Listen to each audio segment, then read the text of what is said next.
Now it's time for some New York Mets baseball talk. Here's Gary Mack bringing you the latest news and analysis from Mets Nation and the world of baseball on another edition of Mets Musings. And hello and welcome to episode number 259 of Mets Musings. Hope everybody had a good week out there, and the season is slowly coming to an end. 16 games left. The Mets have a half-game lead in the second wild card spot. They are out of the first wild card spot by a half a game, so the race is tightening up. And San Francisco, and St. Louis play this evening. So they have a big 4-game set. I don't even know who to root for in this, because it's, do you want San Francisco to sweep and knock St. Louis out of the race, or do you want St. Louis to beat San Francisco so we can creep in up to the first spot? It's a tough one to call. You got to try to figure out who do you want in a one-game playoff. Would you rather face the Giants or the Cardinals? And the Giants have Bumgarner, and the Cardinals, well, we don't know who they would throw, but boy, I don't trust playing the Cardinals in a one-game playoff atmosphere type game either. So tough decisions to make, but we'll see how it all shakes out over this weekend. And lots of news, things going down this week. If you follow anything, and you will know by now that New York Mets GM Sandy Alderson announced that Wally Backman left the organization to pursue other opportunities. Backman said on Twitter later that night, Monday night, he resigned. However, there were various reports that either confirmed as much or said he was fired. Backman resigned in advance of being fired, was reported by Bob Klapisch. I'll have something to say about this very soon, Backman told Klapisch. But according to the New York Post, Mike Puma, Alderson fired Backman because he didn't use outfielder Brandon Nimmo in the leadoff spot and kept Michael Conforto on the bench against left-handed pitching, defying the organization's wishes. Backman was reprimanded in writing by Alderson before the 2015 season because the GM was unhappy. Backman made public comments about the organization's young pitchers. Backman was told he would have been fired 3 years ago if team COO Jeff Wilpon hadn't intervened on his behalf. Alderson said he hopes to find a replacement for Backman in the next few weeks. I just think that he was a good guy who cared about his players, definitely wanted to win, Nimmo said after Monday's game, according to MLB.com's D'Anthony DiComo. I'm sorry to see him go, but he'll have other opportunities. Now, Backman answered the critics on the Mike Francesa show, in which he said he quit because he felt he was disrespected by the organization, that they had not given him the job of bench coach last year, and that the story about not using Conforto was not true. He used Conforto 31 out of 33 games, and that included against lefties, and Nimmo batted first or second most of the time all season long. So is this another Alderson fabrication to get rid of a guy he didn't like? I don't know. They just didn't get along, that's for sure. He wasn't going to be a yes man to Sandy Alderson. And, of course, Sandy only wants people that will do as he says, because Sandy is the smartest guy in the room. We all know that. Just check out the Jay Bruce trade if you want to see that. And but Wally Backman is gone, and in his closing, he thanked Terry Collins. He also thanked the Wilpons and left out the front office, including Sandy Alderson. So there's definitely some dislike there. But he was smart in keeping a good rapport with the Wilpons and with Terry Collins. He never had a problem with Terry Collins at all. Terry Collins never had a problem with him. In fact, it was Terry Collins that pushed for him to be the bench coach. But instead, Alderson insisted on and got Dick Scott. Who? Dick Scott to be the bench coach this year. So is there a power struggle at the top of the Mets now? There's obviously a divide between Terry Collins and Sandy Alderson. This is just one part of it. There was a divide between Backman and Sandy Alderson. And look, I'm sure it's not just a Conforto and Nimmo thing. He took a lot of flack for the Leathersich situation in which he pitched him when he had some arm problems, and it resulted that Leathersich had to get Tommy John surgery. Mets were never happy about that, and that's on Backman. And Vic Black, too. Vic Black, he pushed when he was injured and on rehab. And so there's some questions about Backman's capabilities there as well. And some people that have watched him manage every day shake their head and say he's not that very good of a manager either. But he is a good motivator, and he did get these guys ready to play in the majors. And, well, that's how it goes sometimes, though.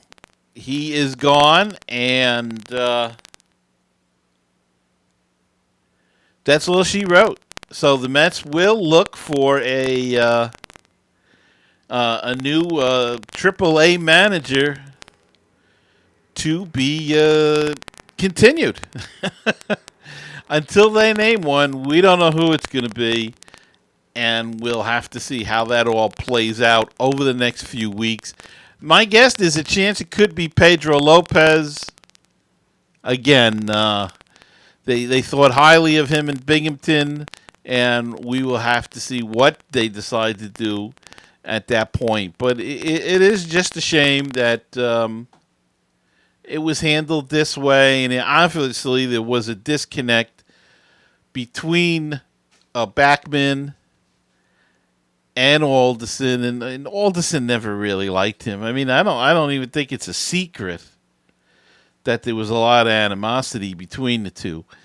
But he's the boss right now, and I guess what he wants, he gets. And whether you like it or not, it seems as if the Wilpons are doing what everybody wanted them to do, and that was to stay out of baseball matters. A lot of talk about that. They said, the Wilpons are getting involved. They shouldn't be getting involved. They should stay out of the way and let the baseball people handle it. Well, it seems like that's exactly what they're doing. And whether or not people are going to like that now is another question. But that's what they want, and that's what they're doing right now. And like I said, the fans were all yelling for that, so you can't change your mind at this late date and say, why don't they get involved, the Wilpons, if they wanted Backman so much. So apparently Sandy, maybe he's got some nasty pictures on the Wilpons or something. I don't know. But all the more reason for him to be gone at the end of the year, I say.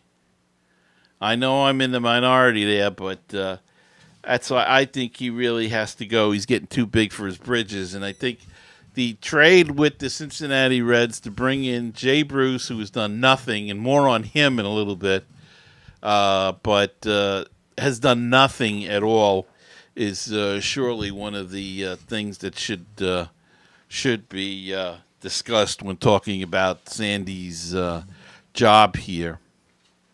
Okay, Mets rookie right-handed pitcher Robert Gieselman allowed 1 run and 6 hits on Wednesday against the Nationals while pitching with a labrum tear in his non-throwing shoulder, according to Adam Rubin. Collins pulled Gieselman with a runner on second base and 2 outs in the 6th inning with Daniel Murphy and Bryce Harper due up in a scoreless game. Josh Smoker intentionally walked Murphy before striking out Harper. Gieselman is 23. He's 2-1 with a 3.08 ERA in 5 games, 4 starts with the Mets.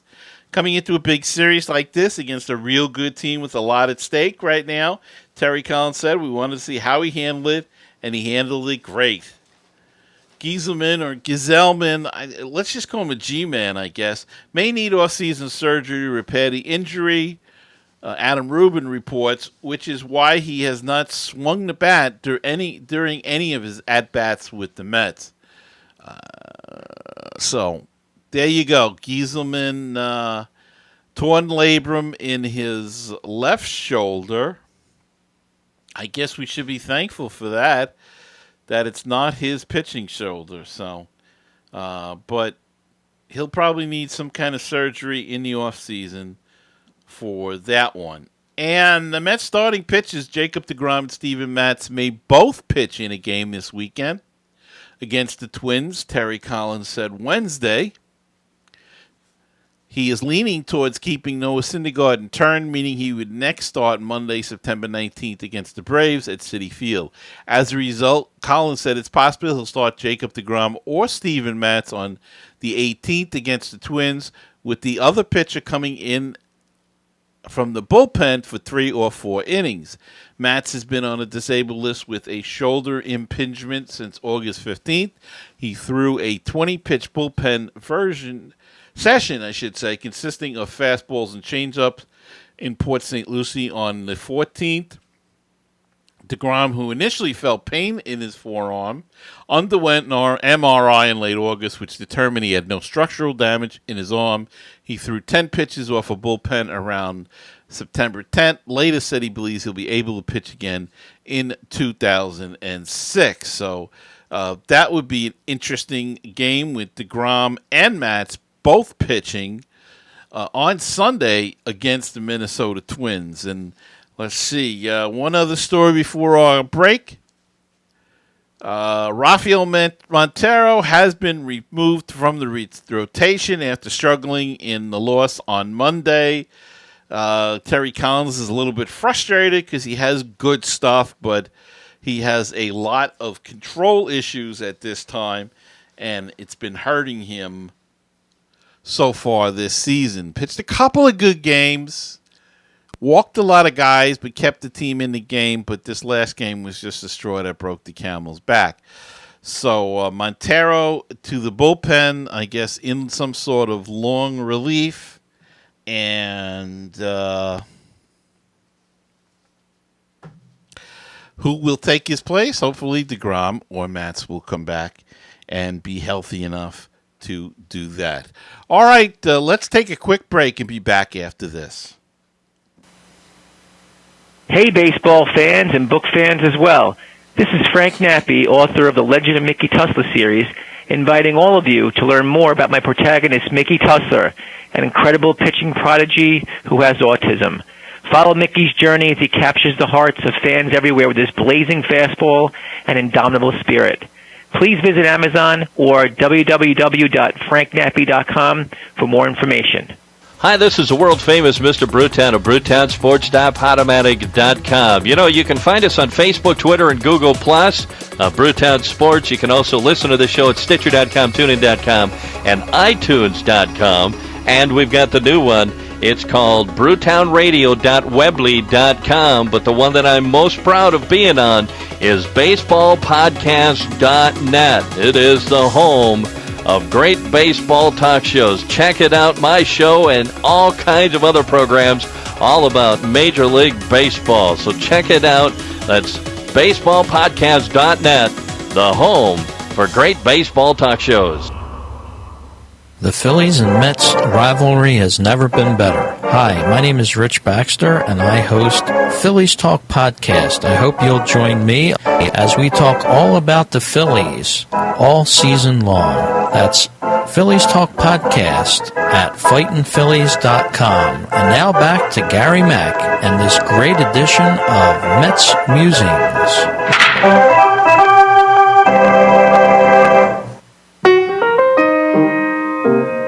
516-619-6341. That is the comment voicemail hotline if you'd like to be a part of the show, and drop us a line, leave us a comment or a voicemail, question, anything at all.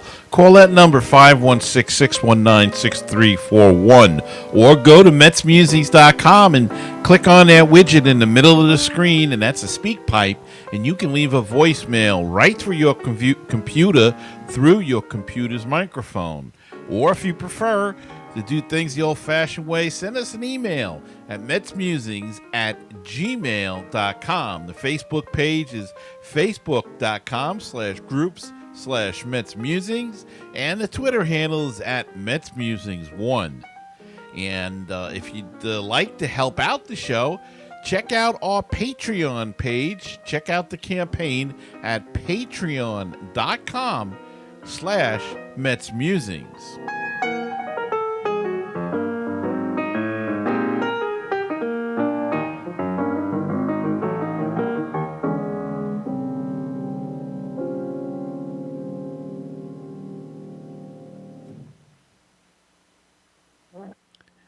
And I'm back, and I'm joined this evening with my special guest, Frank Conti. Frank is no stranger to Mets Musing audience. He was with us a couple of times before when he was working with the Miami Marlins. He's now moved on to the Minnesota Twins, and how convenient for us that we've got Frank on the line to talk to us about the Minnesota Twins. And Frank, welcome back to Mets Musings. Thanks for having me, Gary. Frank, the Twins, had a great year last year. I picked them as a dark horse this year, and it didn't work out quite right. What happened to the Twins over the course of the season? Pitching, and pitching. That's basically it. Bullpen. Perkins went down for the year. That's their closer. He's a very good closer. Has a lot of saves in the last couple of years, and they didn't have a closer to back him up. So they did trial by committee in the beginning and ended up being Kinsler. But obviously he has 11, 12. So that's not going to win anything there. And their starting rotation, besides Irvin Santana, you have Gibby, Kyle Gibson for the Mets fans that don't know who Gibby is. He's inconsistent, pitched 3 good games, 4 bad games, that's not going to help. And then they had everybody, God knows how many people after those 2, Duffy, Maloney, Jose Barrios. They have other guys like Pat Dean and all kinds of guys. And it's just not, and then they finally got Hector Santiago in a trade, which was 10-4 when he came over from the Angels, which they stole, I think, from Ricky Nolasco. That was terrible. And he went out his first 4 games, looked like he couldn't get anybody out. But now his last 4 games have been very good. And so I think you might be seeing him in this series, too. Well, actually, he's pitching today, so you won't see him in the series. So he got lucky on that one because he's been the best pitcher in the last 3 games. Well, the pitching matchup for the series is going to be Jose Barrios, who you mentioned, is going against Bartolo Colon tomorrow night. Saturday, we are going to see Irvin Santana, who you also mentioned, versus Seth Lugo. And Sunday is going to be Kyle Gibson against the infamous TBD, to be determined. Okay. Well, the first game, you guys should win that game. I mean, Jose is supposed to be one of the top flight pitchers out of the minor league system, one of the top 3 coming out of the minor league this year. He hasn't found it. He's worked with other people, a lot of other pitching coaches and stuff like that, and guys from former pitchers for this team, Matt Morris and stuff like that have come over down from the booths and work with him, and he's just not finding it. And I think he's losing confidence, and his last outing, I think, was 2.2. He's lost his last 3 to 4 games. All of them are losses. So he actually adds the losses. No, not a no decision, losses. And I think his very last game, he pitched 2.2 innings. So the Mets don't, sometimes they score a ton of runs, sometimes they don't. That lineup can make him look good. I mean, listen, I grew up in New York. I grew up a Met fan until I got into baseball, and now I'm with these other, with the Twins. But I remember those times, man. The Mets will have a great lineup, and they'll make a pitcher that has a 5 ERA look like a Cy Young. Mm-hmm. They've done that, and they've done it this year. But they are playing good ball, so I'll give you. And Cologne is good, so I'll give you that game. Game number 2 against Santana, and I know Lugo's been pitching pretty good for you guys. Yes, I mean, very Lugo's well. pretty good. Yeah. I mean, but that's another thing. Now you're coming up against a very hot lineup. You're coming up against a lineup that averages about 6 runs per game. So that's the difference between the Mets and the Twins. If the Mets, I said this on the Twins Rundown show, if the Twins had the Mets pitching, they'd be better than the Cubs. Because that's the lineup that the Twins have. The Twins, they have Sano, over 20 home runs. Mm-hmm. They have Dozier that has 41 home runs. He hit one last night. He's been hitting one almost every night. He will hit at least two in this series. I will. You heard it here first on your show. Okay. He'll hit 2 this series. And he'll break the record for the all-time Twins home run hitter if he does it. And he's 1 away. And he has the most home runs for any AL second baseman ever this year now. And he's right up there in the top 3, I think, in all of home run hitting second baseman. I think Davey Johnson had 43, and I think someone else had 45, and I think he's at 41. So you have, and that was with Atlanta when David Johnson hit that. So you have him in that lineup. You got Kenny Vargas that's back to his hot streak. He usually has 2 good weeks and 3 bad ones, and he's in the middle of his hot streak. You have you have Kepler, you have Byron Buxton that finally came up, and he's doing well since he got called back up.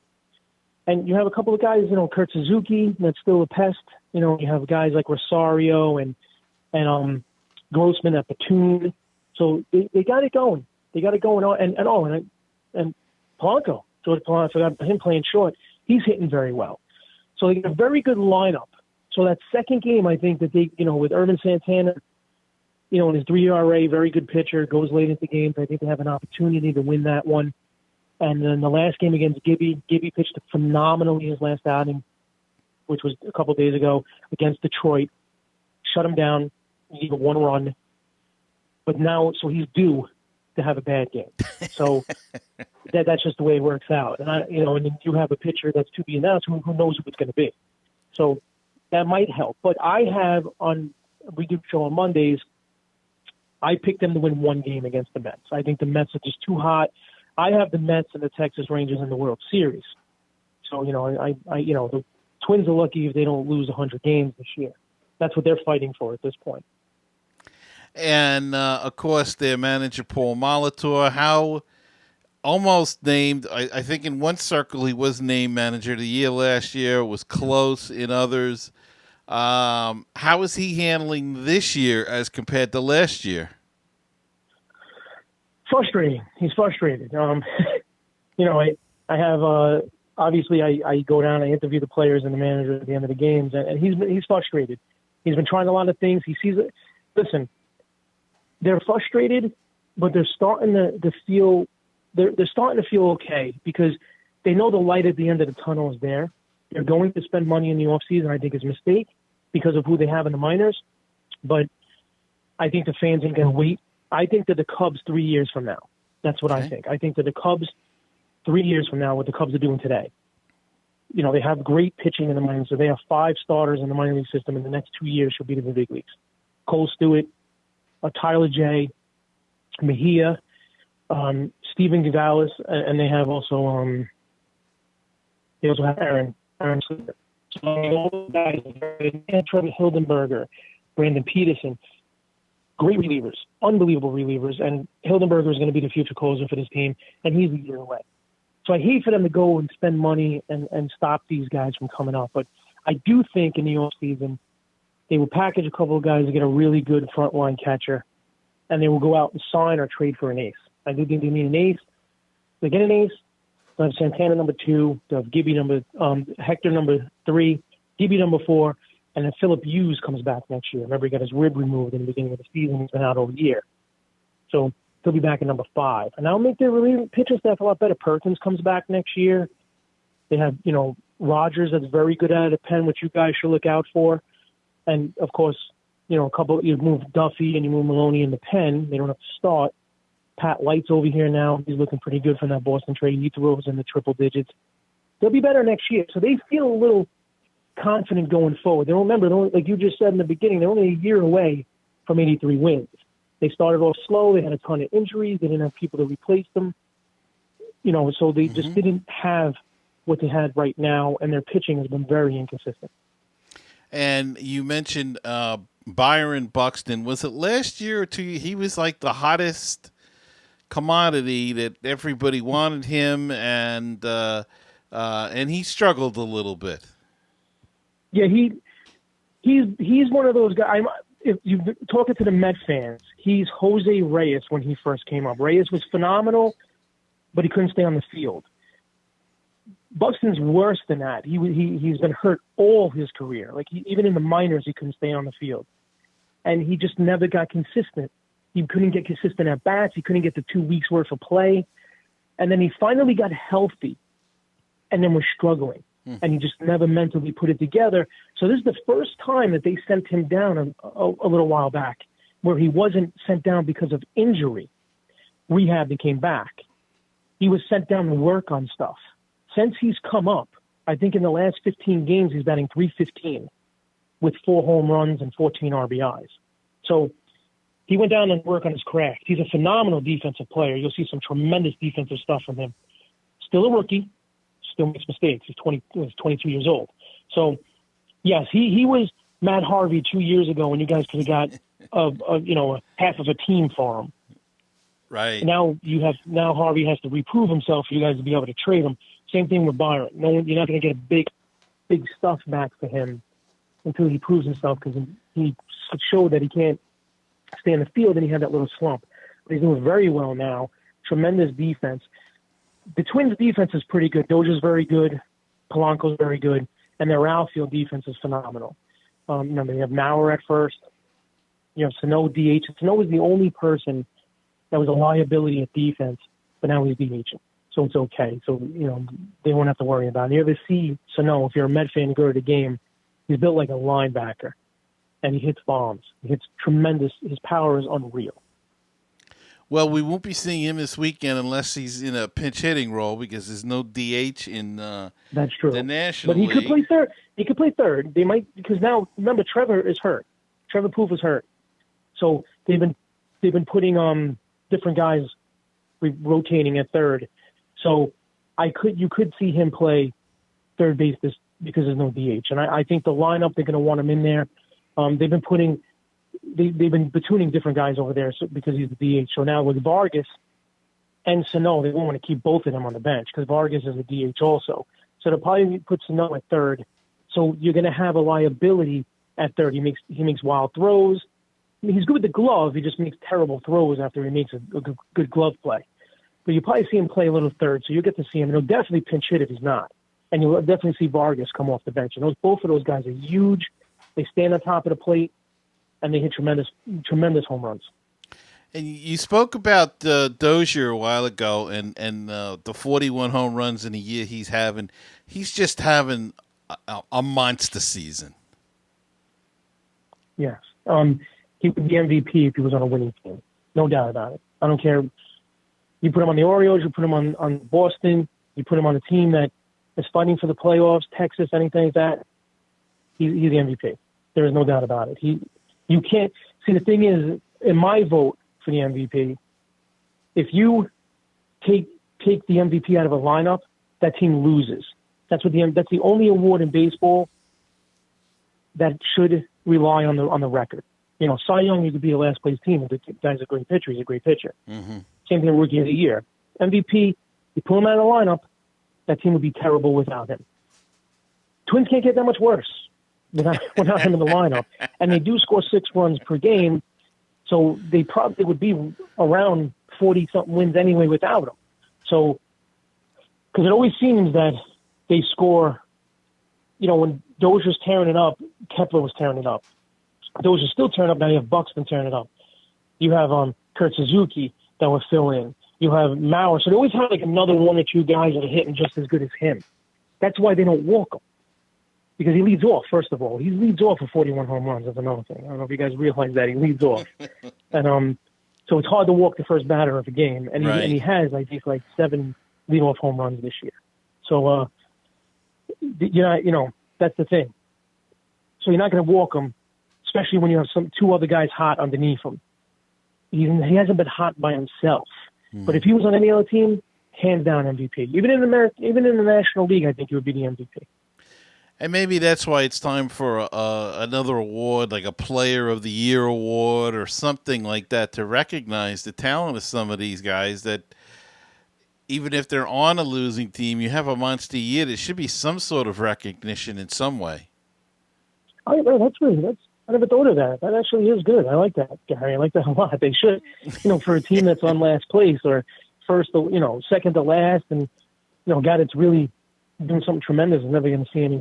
Because what's the odds the Twins win 90 games next year, which is very capable of doing it. But what's the odds that they win 90 games and Dozier has the same type of year? So he might not win the MVP. It's very Right. It's very hard for a player, unlike the Stantons, unlike those guys that are just always there. And how many times has Stanton won an MVP? How many times do those guys always won MVP?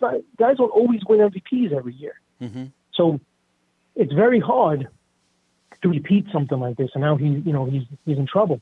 And one other note for any Twins fans that might listen to this, or any baseball fan, when the Twins won their last World Series, they were in last place the year before, and so were the Braves.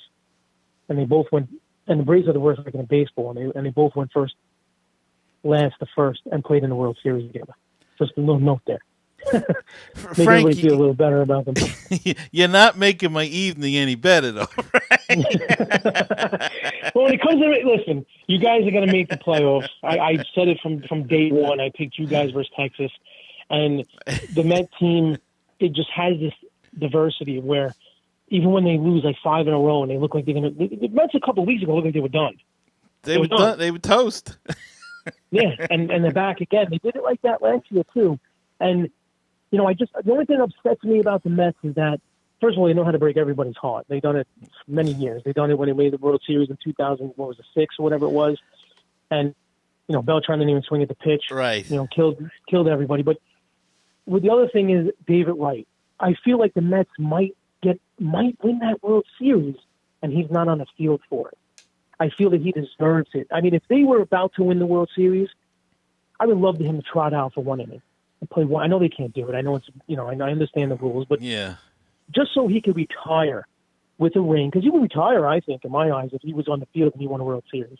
I don't think he would put the Mets through the next couple of years if he was on the field for a World Series. I really do. Yeah, I would tend to agree with you. I think if he had that, I think the money he's going to make, he's going to make not that kind of money, but he'll make money. They'll keep him in an organization. They'll give him a buyout or something or other.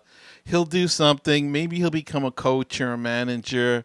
There'll be some involvement if he wants it. And I think that's the one thing. It's unfortunate that he just can't stay healthy.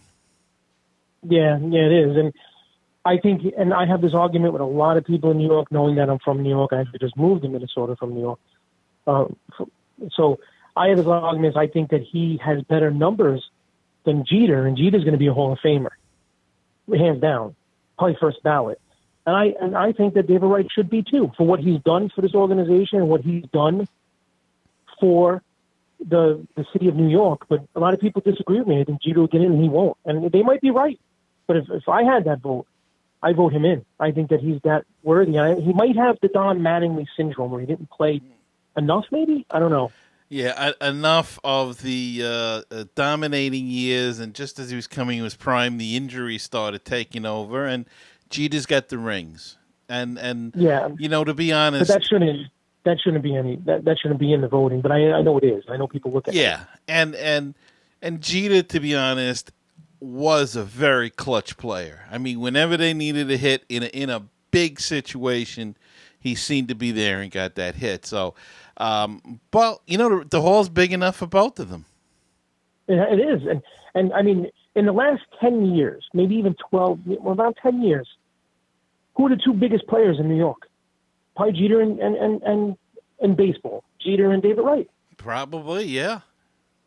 and it's not fair. I think. I mean, they let Phil Rizzuto in, they let Bud Harrelson in. They ain't gonna let David Wright in. I mean, those guys couldn't hit. Yeah. Ozzie Smith couldn't hit. But it blows my mind. He's deserving. He's deserving. And, and speaking, I do want to ask you your opinion on this because he was somebody I liked. Wally Backman. I thought he was going to be the future Met manager.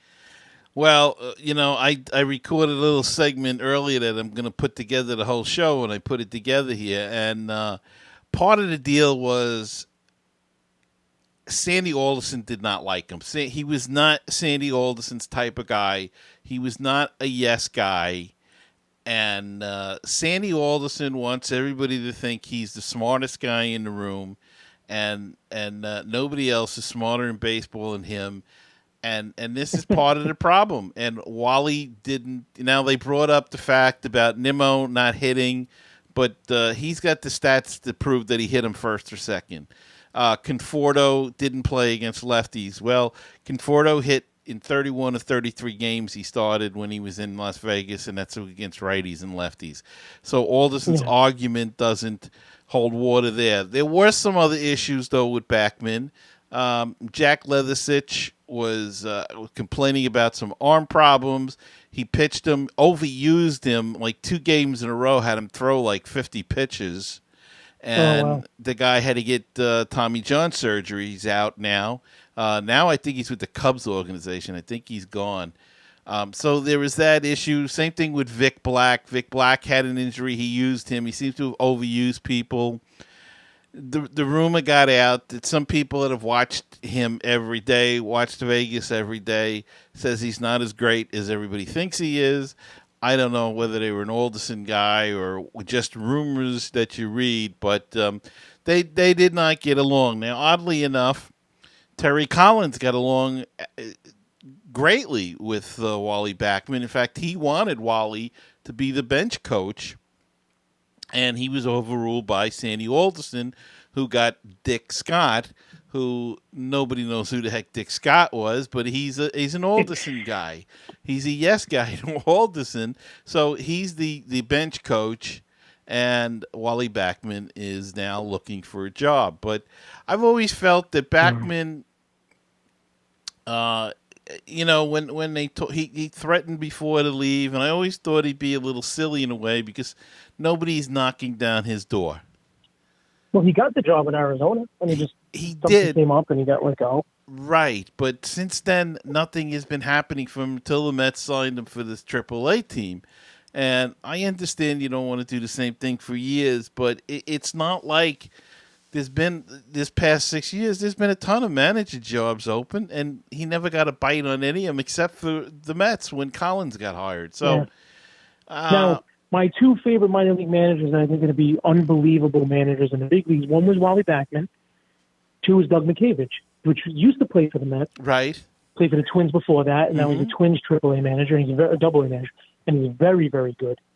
Those 2 I thought were going to be very successful on the big league level, and I'm waiting for somebody to get McCavage or him come up because Molitor has 1 more year. We'll see what he does. If he has another bad year, he ain't going to be here, and I think they'll give it to McCavage. That's a possibility. It's just, sometimes it's just meeting up with the right general manager that agrees with you or that is thinking along the same lines with you. And I don't think this was the perfect fit for Wally Backman. It was for the Mets. It wasn't with Sandy Alderson. And unfortunately, it was interesting because when Wally Backman left, he thanked the Wilpons. He thanked Terry Collins, and no mention of Alderson and the rest of the front office. So it leaves you to believe that, and I think it was a smart move on his part because he didn't go out guns a-blazing against everybody. He just, he thanked the Wilpons, and but the fans wanted the Wilpons to back out and let Alderson run the baseball end of it, and apparently that's what they're doing. So. He's out now. Man, Terry Collins doesn't deserve to lose his job anyway. He's doing a fantastic job lately. So, with all the injuries the Mets have, imagine if the Mets had all their pitchers and I mean, they didn't lose Cespedes here and there all the time, and then, they just imagine if he had his cards all year round, or at least most of the year. The Mets would be a dominant team. They probably win that division this year, but right, things happen. and he's done a good, as you said before, they were done a couple of weeks ago, and people were calling for his head, and I felt that they probably needed to make a change, but there's one thing that's going on since he's been here, and that's these guys play for him. Yes. They don't quit. There's no quit.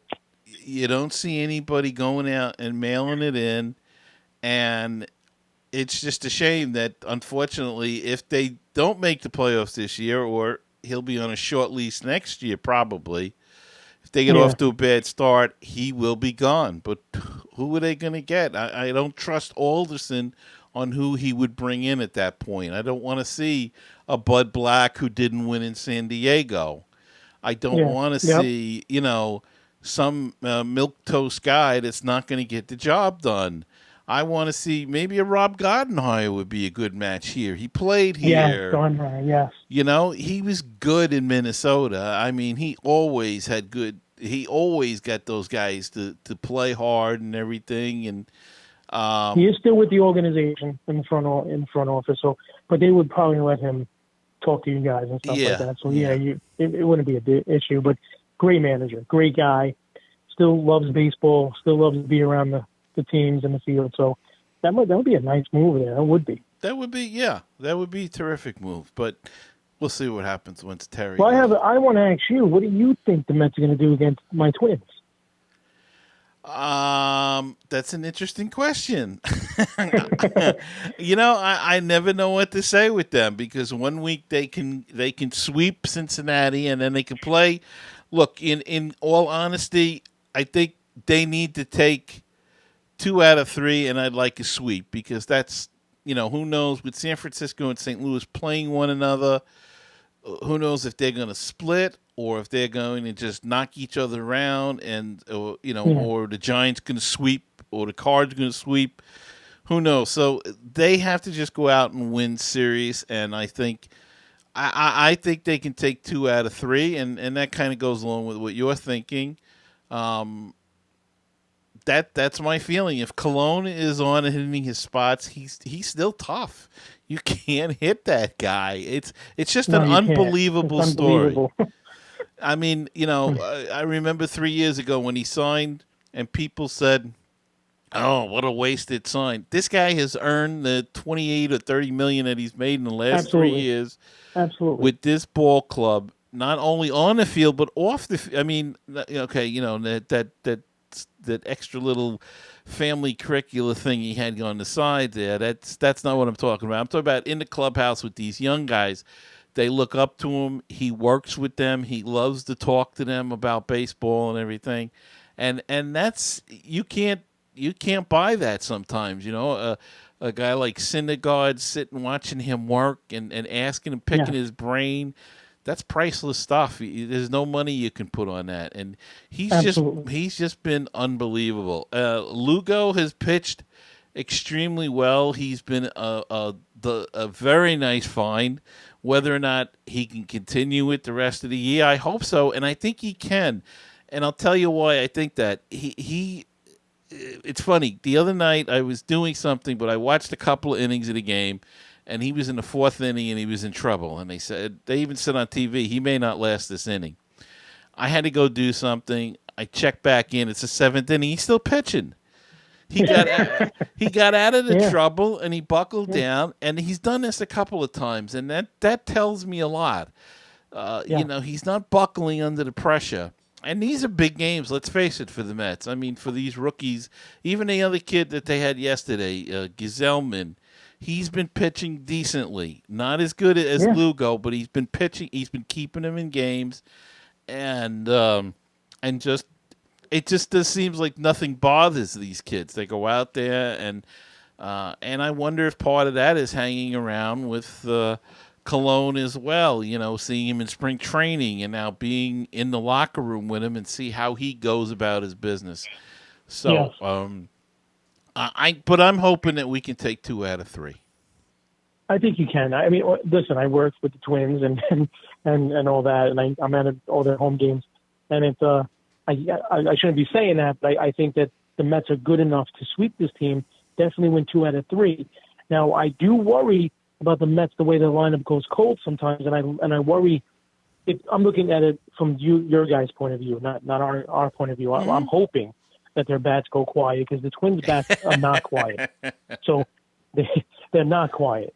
So, and with the Mets, knowing them in the past and growing up a Mets fan in Queens,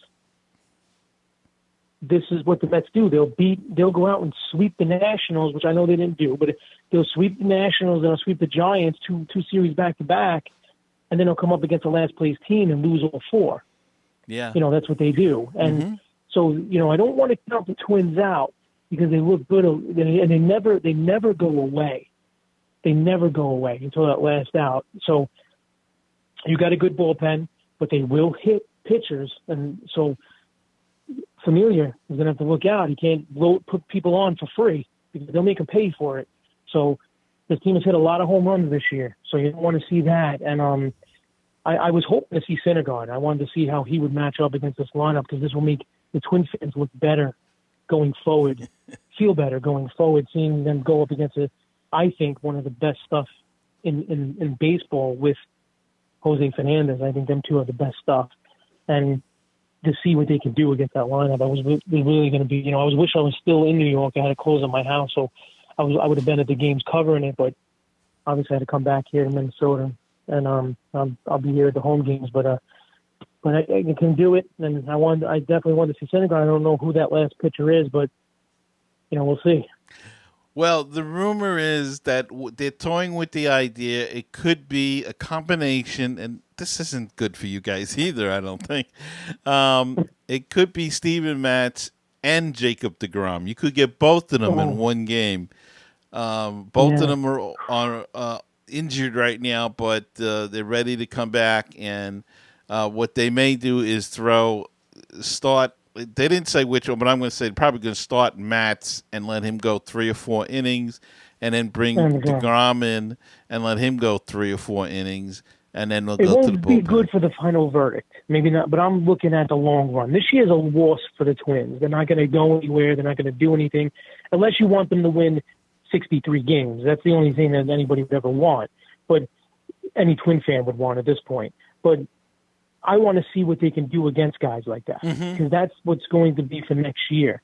Because this lineup is probably going to stay intact besides 1 or 2 people in the lineup. Catcher, definitely, I think Kurt Suzuki's gone. He's a free agent. He had a pretty good year, so I think he's gone. They're going to have to get another catcher. And I think they have a spot for an outfielder, but I would like to see Adam Brett Walker play left field next year, but they might not. They might keep him down 1 more year and go out and sign a top-flight outfielder maybe.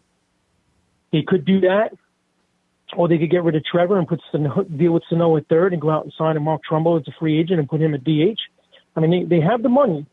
It's getting the player to come over here, and you know that very well, Gary. Being a Mets fan, when they were down for a while, they couldn't get anybody to come here, and if they tried to pay them, it wouldn't happen. Until, if you remember, Pedro Martinez signed there, and everybody filed after that. Beltran, Delgado went there in a trade after a year before he declined the trade, because he didn't want to play for the Mets, and he went to play with the Marlins instead. Yeah. I don't know if you remember that. So until you get a big name or you become a winner, it's hard to entice unless you overpay a player. So they might have to do things to package up this great minor league system, which I hate to see, unless they're going to keep some of them and be able to steal a couple of guys in trades. But there is room for the lineup, maybe 1 or 2 guys, and there's definitely room for a pitcher or 2. And maybe a reliever for next year. And that's what I want to see. I want to see them play these tough pitchers, these tough teams going down the stretch, to see where they're at. And they're making me feel good. There's a light at the end of the tunnel for the Twins. But this year, with your show and everything, you got to be happy with the Mets doing the last 2 years. And I think this year, if they're hot at the right time, they're going to take it, because they're definitely going to the playoffs and they're starting to heat up and they're getting people back. I like the Mets' chances. Like I said, I put them against Texas. I have Texas beating them, but I have them against Texas. Well, as you know, once you get into the playoffs, then it's a crapshoot. Anything can happen. Yeah. Look, last year they couldn't beat the Cubs, and then they get them in the playoffs and they swept them. I mean, that was just unbelievable. So it's a real crapshoot. But I know you're a minor league guy too. You love the minor leagues like I do, and I know you're not in Miami anymore. But do you hear any whispers about Batavia? Batavia? Poor Batavia. No, I haven't. I haven't heard anything about that. So, no. I focusing all my stuff on the Twins and I and everything. I thought maybe you might have heard a rumor somewhere. No. That poor team. For those that don't know, Batavia, New York, is the home of the Batavia Muck Dogs in the New York Penn League. Which is the Marlins. And it's the Marlins, the short season A-League team, in the same league with the Cyclones and the Staten Island Yankees, or whatever their name's going to be now. And they just they can't draw people to save their lives. I mean, they have 900 people a game, and it's really a shame. But they've been bottom three was Jamestown a year ago, and Jamestown's not there no more because of it. They used to be the worst. Mm-hmm. And it's Batavia, and it's the one that starts with an A, Auburn, yeah, Devil Days. Yeah. They don't draw, and they're all right near each other, so it just don't happen. And I don't know. I mean, I think that the Black Bears? It became the Black Bears, the team that moved from Jamestown. That was Jamestown. Yeah, they're in West Virginia. And they drawed. And so they it shows draw. Yeah. You might have to do something like that. You might see more of like somewhere in Connecticut maybe, because I think the Tigers are there, and I know they have the other team too. But in Hartford, right? In Hartford that has a team. Well, yeah, that's the Double-A team in Hartford, the Yard Goats. Both of them kind of draw. Well, the Yard Goats would draw it, but they didn't have a stadium. Yeah. That was a mess. That's another story for another day. Yeah. Oh my Lord. But yeah. So I mean, there's all problems going, but they would have drawn, and I think Connecticut draws okay. So I think the closer they come down, maybe below New York, or maybe even go to Maine. I don't know. I don't know if that's too far. Maybe Rhode Island, maybe Providence. Maybe that would be like something that you could bring those teams to, or maybe draw more. I can't see upstate just not doing it. It's not doing it. So I was even hoping, the in Atlantic City they've got a stadium that they're refurbishing, that they had Atlantic League team, but the whole problem is the whole what do you call it? The rights that the team have to put other teams in the area. Because actually Batavia was sold to a team in Maryland, and it was a minority group. It was going to be one of the first minority group minor league team owned, I think, franchises. And it was next to by the Orioles or the Nationals. We're not sure who, but we think it's the Orioles because they have the Aberdeen Ironbirds, their own team there. So that deal fell through, and they were back in Batavia. So.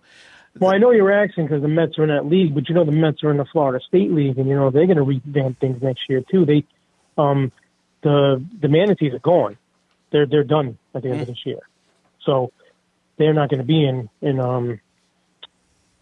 Brevard County, whatever it was, the Brevard Manatees. They're the Brewers team; they're done.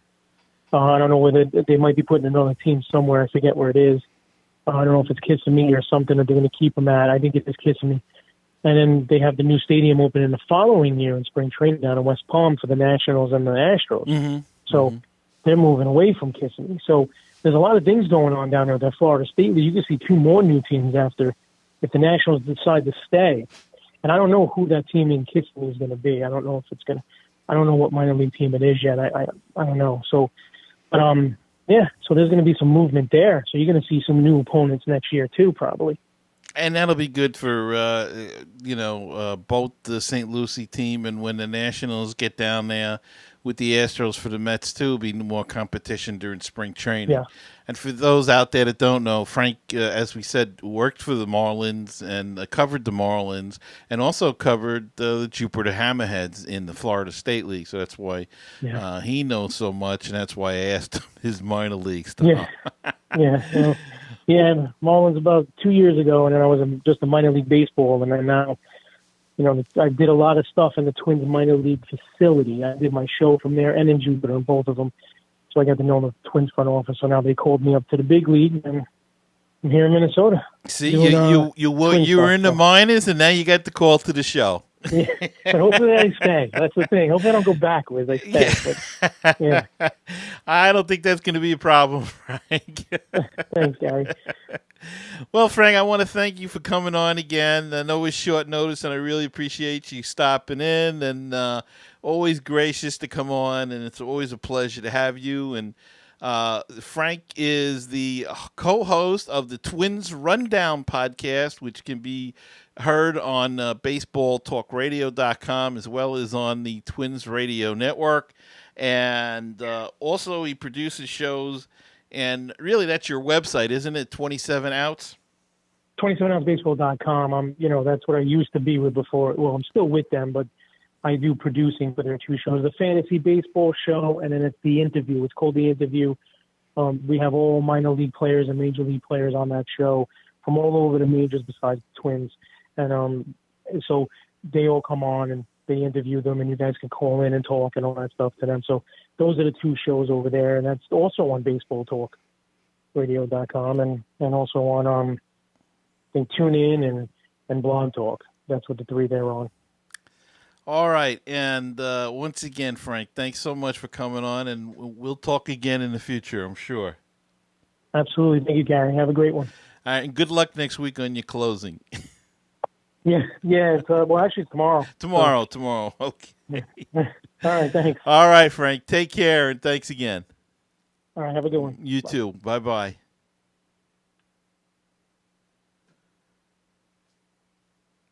And we'll be right back after this.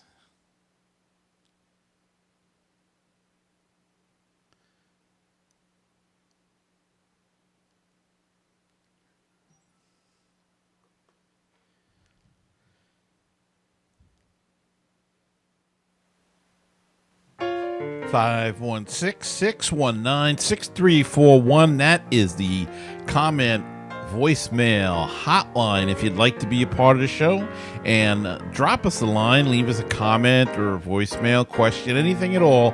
Call that number 516-619-6341, or go to MetsMusings.com and click on that widget in the middle of the screen, and that's a speak pipe, and you can leave a voicemail right through your computer through your computer's microphone. Or if you prefer to do things the old-fashioned way, send us an email at metsmusings@gmail.com. The Facebook page is facebook.com/groups/MetsMusings, and the Twitter handle is at MetsMusings1.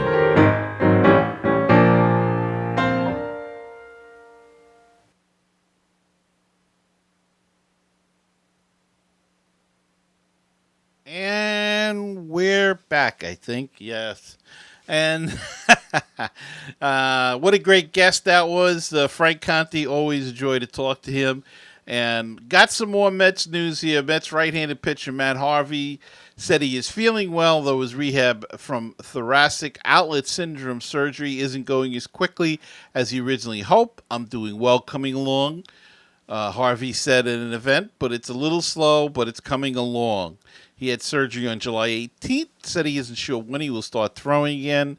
The surgery removed a rib that was constricting nerves and blood vessels that traveled through Harvey's shoulder where the rib connects to the upper spine. Removing the rib created space and will alleviate the constriction, which will restore the feeling in Harvey's pitching arm and fingers. And this is like going to be the MASH report, I guess. Mets infielder Wilmer Flores is dealing with a wrist issue that has left him unable to swing a bat. He said on Thursday he is also dealing with a sore neck, which he injured on September 10th after a collision at home plate while trying to score and making a stupid head-first slide. That was the most ridiculous thing I've ever seen in my life, that Wilmer Flores made a head-first slide into home plate against A.J. Przinsky, of all people, and injured his neck, injured his wrist, and hasn't been able to play since then. So kids, if you're listening at home, learn to slide feet first. Learn to slide correctly. Nobody knows how to slide in the big leagues. Do not slide like the big leaguers because, frankly, they don't know what the heck they're doing. So Wilmer Flores is on the shelf. News coming out that Lucas Duda could be back soon. I don't know how soon. There's only 16 games left. He's got to get back pretty quick. Will he be ready for the playoffs? I don't know. Let's just don't count on it for now. Rene Rivera is taking over as the number one catcher. Travis d'Arnaud is out, according to Terry Collins, because he has been producing better, and Terry Collins says whoever's producing will play. And that brings us to the next story. Mets manager Terry Collins says he has no plans to bench Jay Bruce, he told reporters after Wednesday's loss to the Nationals. Bruce says he doesn't need to get rest to get on track, despite batting just .192 with 4 home runs, 4 doubles, and 11 RBI since the Mets acquired him. I just told him that I don't need any more time off, Bruce said after the game. I told him, Collins, that I completely understand that he has to put a lineup on the field that gives us the best chance to win, but I also feel like I'm one of the best 9 options. Well, let me tell you, Bruce, you're not one of the best 9 options. You're probably the least of the 9 options that I would put out there right now.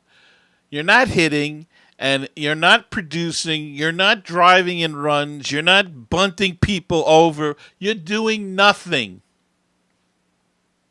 Nothing. This was an awful trade. It shouldn't have been made, and I pray that at the end of the season, they do not make a stupid mistake like take this guy's option up. They should be giving him his buyout of $1 million and use the rest of the $12 million that they would have to pay this guy and get a ball player, because this guy can't play in New York. And if they keep him, that will be an outrage. That will be a stupid mistake. It was stupid enough to trade for this guy.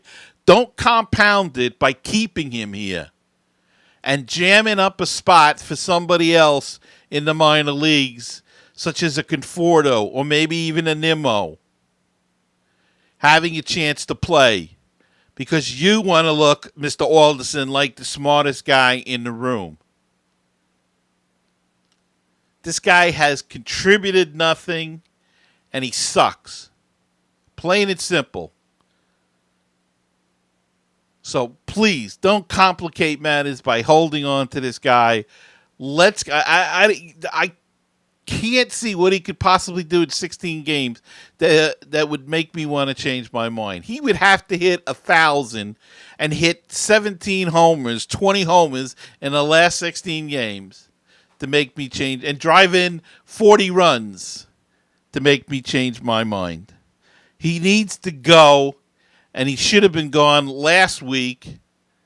And Terry, if you're going to play guys and say you're only playing guys that produce, then you must not play him. He has to sit. He has not produced for this team.